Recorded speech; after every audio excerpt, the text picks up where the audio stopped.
Mistério resolvido. Ter natureza pecaminosa não é pecado. Assim diz a lição da escola sabatina.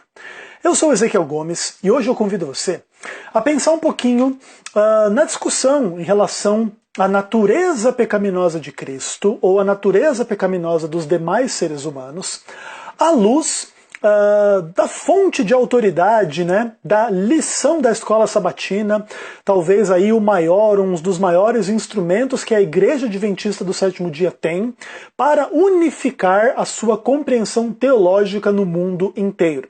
Muita gente louva a escola sabatina no ponto de realmente colocar um tema espiritual único, né, nas mesas espirituais aí de todos os adventistas ou da maioria dos adventistas no mundo inteiro e etc.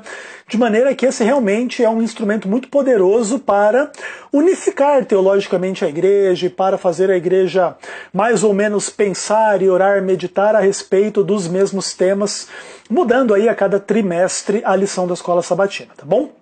Então vamos lá. Bom, aqueles que me conhecem sabem que eu discuto essa questão toda do perfeccionismo, do pós-lapsarianismo, há muitos anos, né, na internet, na Igreja Adventista do Sétimo Dia e etc.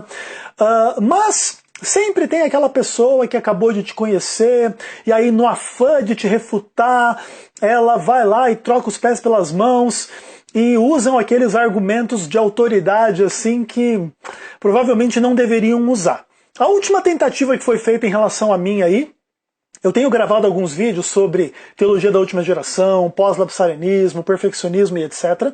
E aí um camarada veio nos comentários e colocou uma citação da escola sabatina do ano de 2014, a lição sobre a carta de Tiago.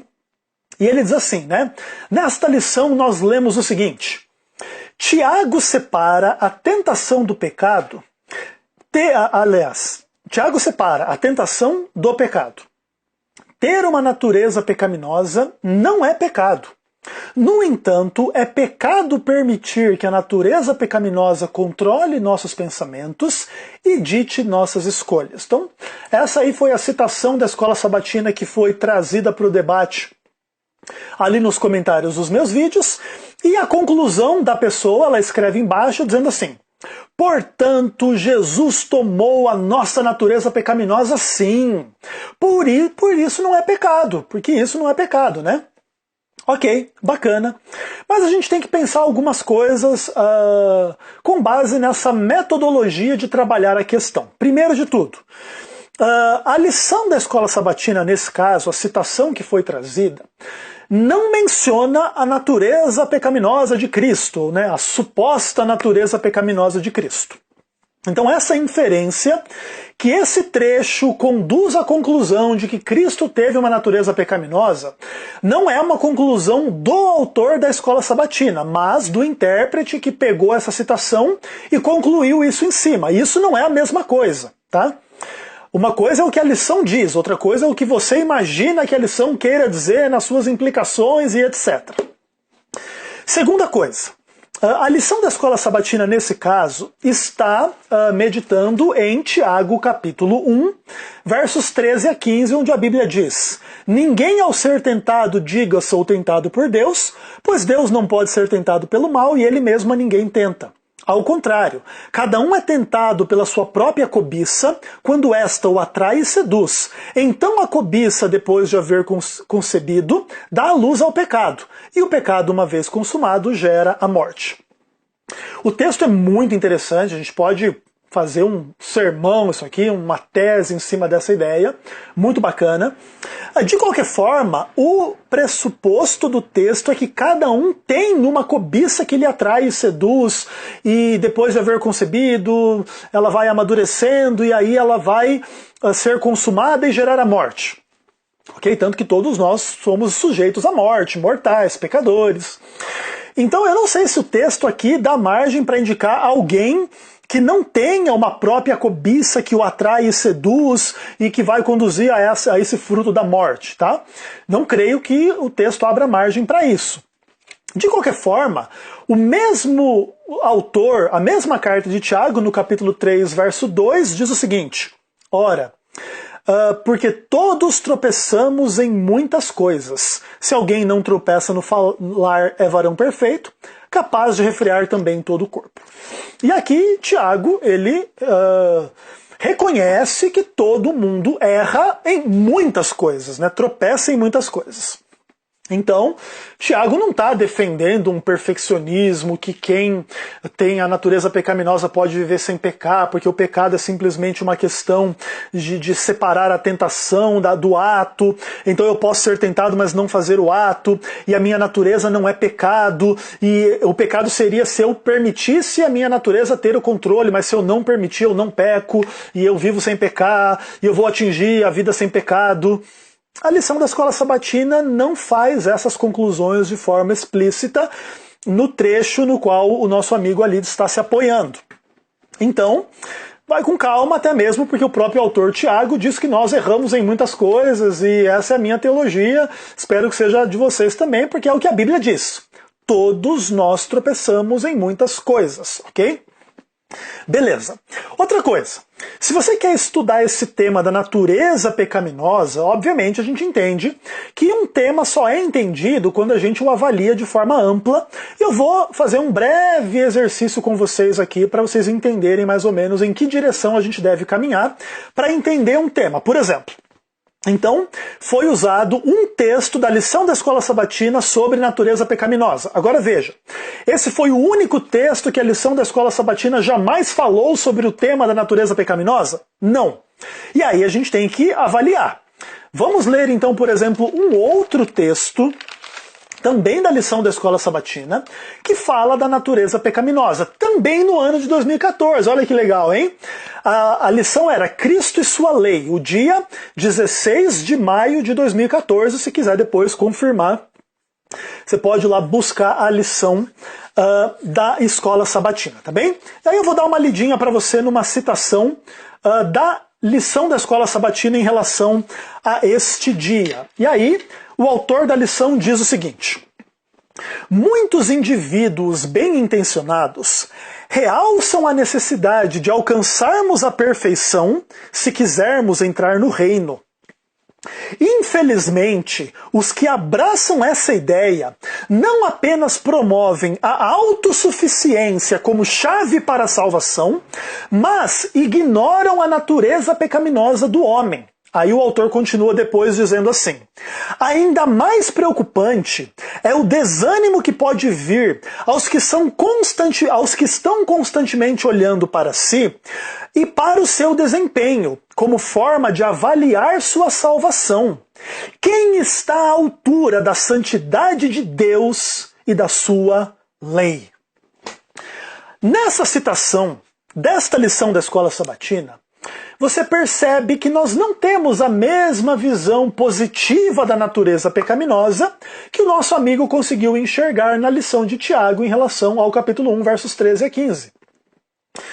Então, veja bem, o autor está criticando as pessoas que ficam realçando essa coisa que a gente tem que ser perfeito para alcançar o reino, e às vezes, né, e frequentemente, como é natural e implícito nessa teoria, acabam pregando a autossuficiência para a salvação. Eu vou parar de pecar, eu vou conseguir viver no tempo de angústia, eu vou estar preparado para o fechamento da porta da graça, eu vou vindicar o caráter de Deus, eu vou provar que Satanás estava errado, sou eu e mais eu.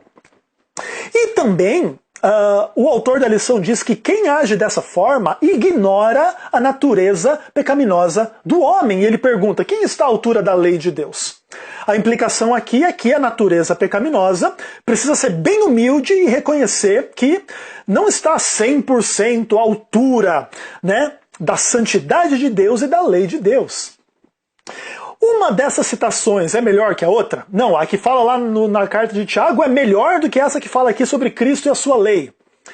Não é dessa forma que a gente avalia as coisas. Então percebam, a gente tem que ver um mesmo tema de forma ampla para poder entender que essas coisas não são tão simples quanto parecem. Não basta você pegar uma citação da escola sabatina que aparentemente favorece a sua ideia e ignorar as outras citações da escola sabatina que vão contra a sua ideia.